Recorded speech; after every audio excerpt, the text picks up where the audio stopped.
Alright, and now for the two characters without overalls to shine once more. Toad Peach, take us away. The short man and the tall woman shall finish the game. Do do do do do. That's what Toad does. He does all things. Alright, let's go up the ladder and call it a draw. Alright.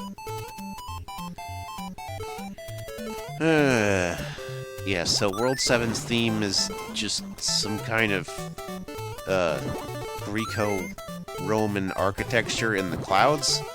That's all I got, man. Yeah. You'd think you're gonna have to go to the right at first, but then you're gonna have to go to the left, and you're gonna feel silly about this whole process. Remember the first time I ever played this game not knowing you had to ride the bird at all. And you'd think I'd know that after going through 6-2. But hey, I was a stupid kid, like everyone was a stupid kid, so it happens. Stupidity is a disease. I could try to take the mushroom from the other side and take it back into this one. And it didn't survive. It did not survive the transportation process. Oh well, let's put it back in the transporter and grab the signal so we can use it in the future. It's like, hello, I'm gonna trap my daughter in the transporter buffer. It'll be fine. Okay.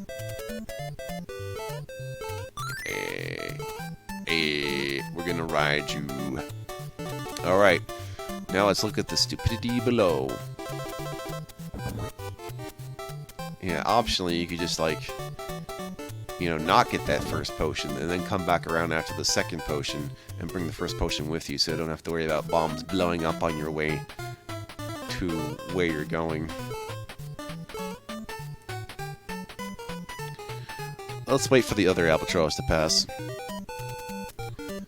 Here's the other rocket! It's totally weird that I have another one, but here we are.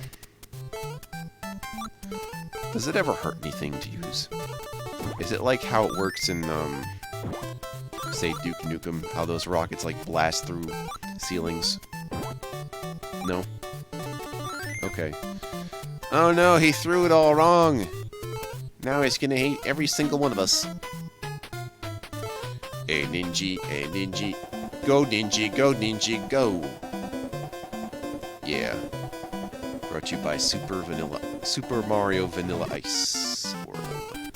Super Vanilla Ice World. Yeah. Sounds great.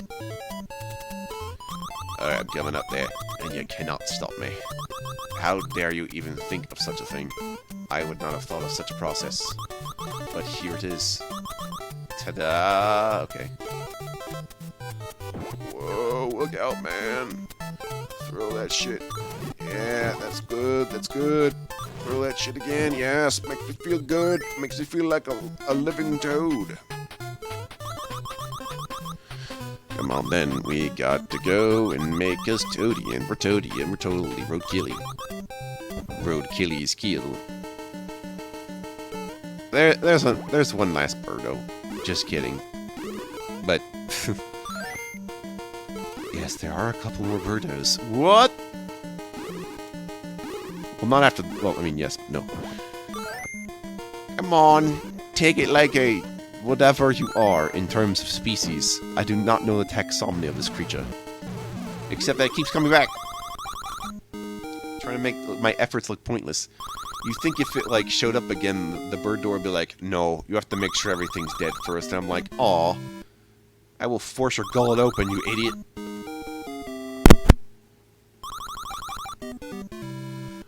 Am I gonna use all these lives?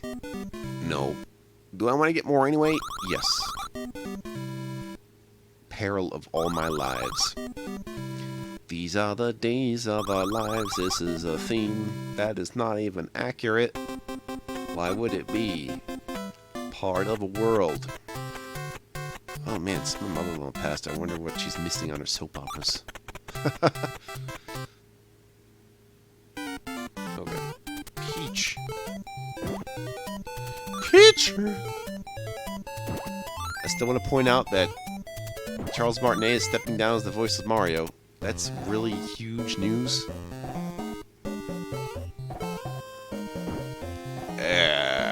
Come on to the side. There we go. Alright, so this level's gonna be interesting. Normally, I would choose one of two routes to get there.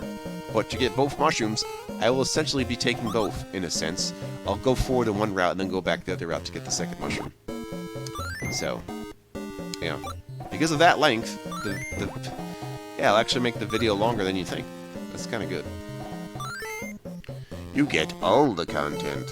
But yeah, you'd be skipping half the level if you only went for one mushroom. Unbelievable, I know. And each path has its own Birdo in it. My god. We gotta have that extra Birdo fight. To make up for the Birdo fight we did not utilize in the Frozen World, which I should have, but no. It doesn't matter too much. Only one of those Birdos is important, because one of those Birdos has a key that we need. The other one is just being an obstacle. Okay, cool. I like how I can stay invincible through the doors. Everyone's invincible when they listen to The Doors. Here's one of our mushrooms. You can tell the mushroom's gonna be around because there's these pillars.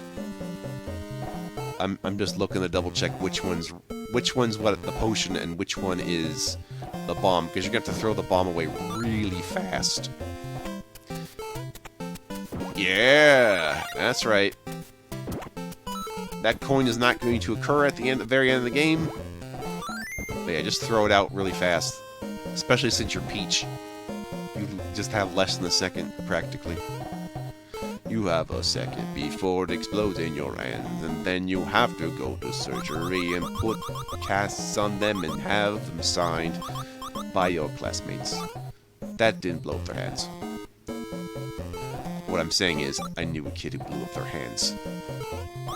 Or at least one hand. And, yeah, you could see the fingers attempt to try to go back in vain. It was really messed up, actually, yeah. Although, to be fair, that kid was a douche, so, I mean, I wish something like that happening, but, you know, he screwed around a little too much. It's like, yeah, cherry bombs, you know. Hopefully that was one of the reasons, you know, an obvious reason not to have be like, you're raising children. It's like, yeah, okay, try these sparklers. It's like, are you trying to kill your child with explosives, literally? Yeah, they're cool. Boom, you know. Speaking of, oh man, you know what really cheesed me? Normally 4th of July just cheesed me, other than the fact that, you know, fireworks are loud enough that it would permeate my microphone. I mean, yeah, I was willing to take the L on that one and be like, yeah, okay. But when, you know, the atmosphere was smoky due to a wildfire, like, out of the country, I just thought it was weird that, you know, the sky's full of smoke and there's people firing up fireworks. What the hell told anyone that that'd be a good idea? Were you gonna do it while it was raining the next day, too? Shit, it's been like an alternation between smoke and rain for a little while here.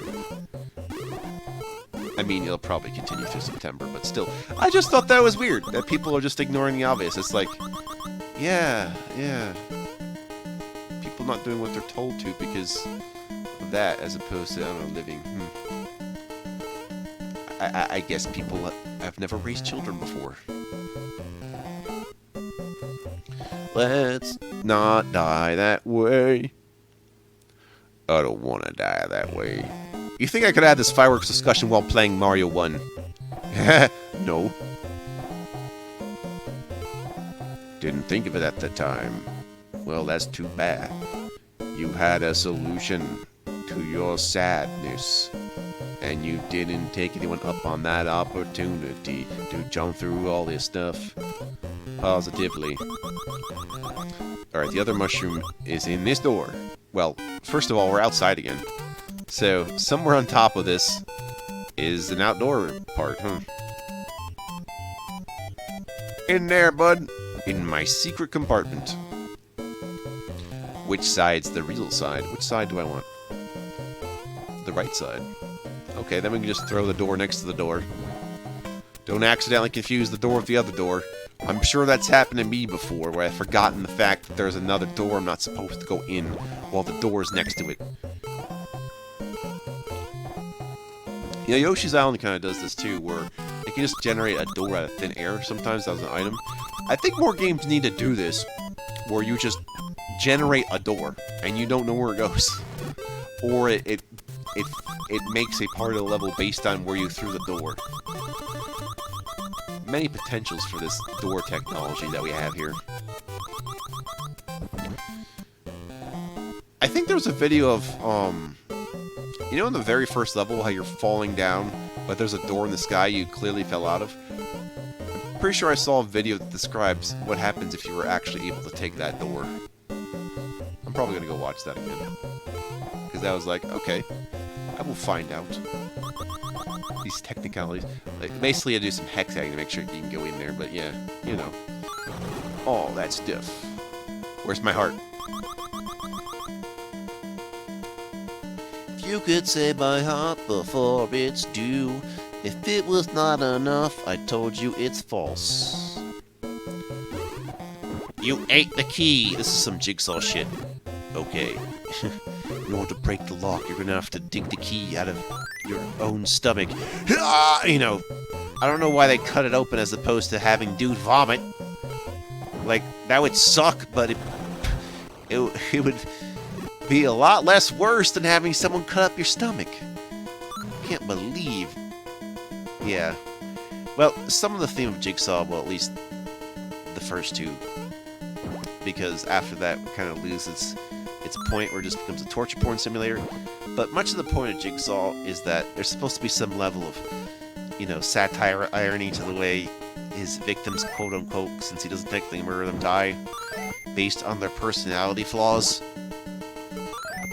You know, it should have been like a psychological thing, as opposed to, how can we creatively kill someone this time? Which, you know, it's fine, but, you know, I feel like the creative murder, quote-unquote, should really be more based on their psychological profile.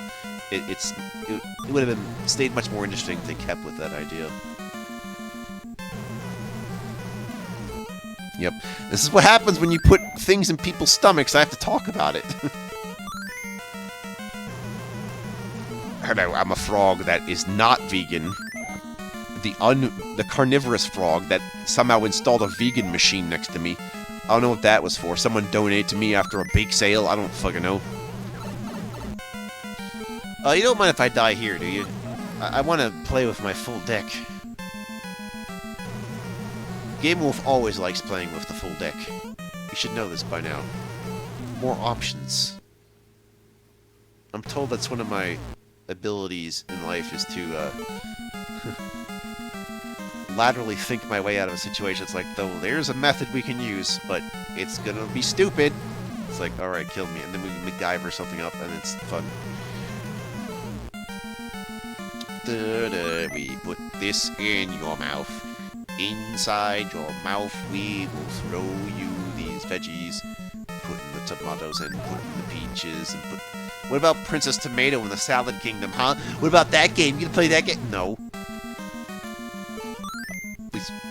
I don't think so, no. What if I play that McDonald's NES game? No, no, thank you.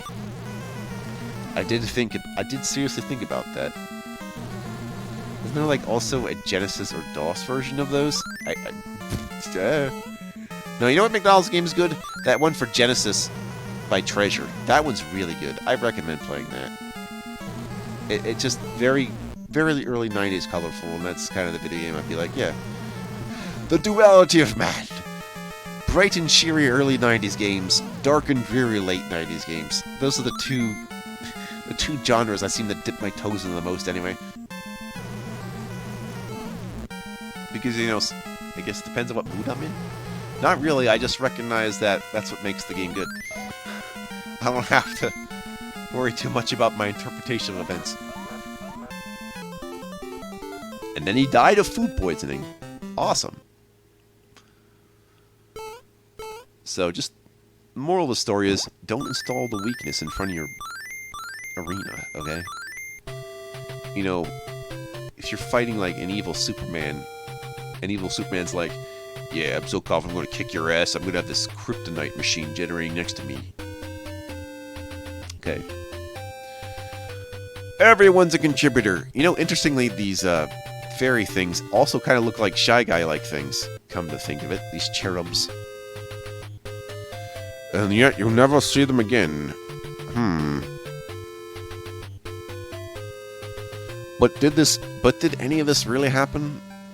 Or was it all a dream? Actually, the reduced sprite work on the top there is pretty nice. And look, the toad is all blue. Blue toad for the win. Yep.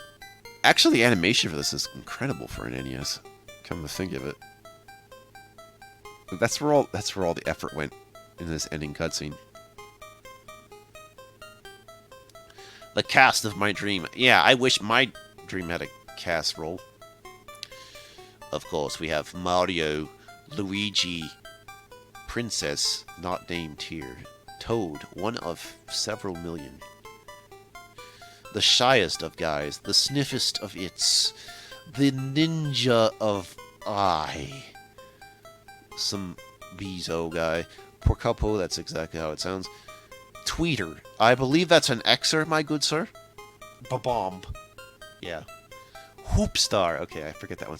Okay, it was basically a trout. Okay, I was right to call it trout. Alright. Pidgeot, yep.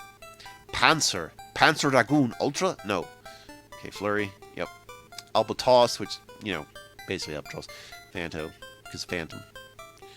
Spark, or Sparky. You know, I like Sparky.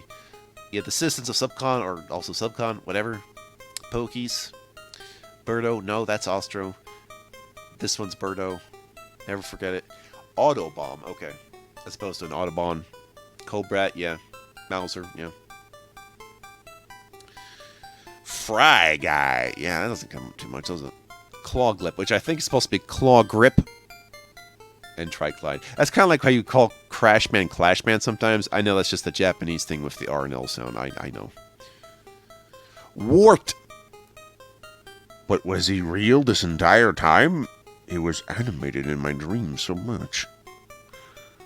And then we have some penmanship, which is not going to be out of style. I hear with all the people, with all the students of the schools using AI-generated test answers, you know, they're going to have to require, like, in-house exams for writing stuff, you know, with a pencil. We accept nothing less. Although, if you did it remotely, you know what would happen. It'd be like, okay, generate this for me, and then you'd spend the whole time, like, writing it in cursive as if it was your own. Yeah, don't underestimate the creativity of cheaters, folks. Okay. It's like, you put so much work into cheating, why didn't you actually put effort into actually learning? I have no idea what you mean. Anyway, sweet dreams, everyone. I'll be back.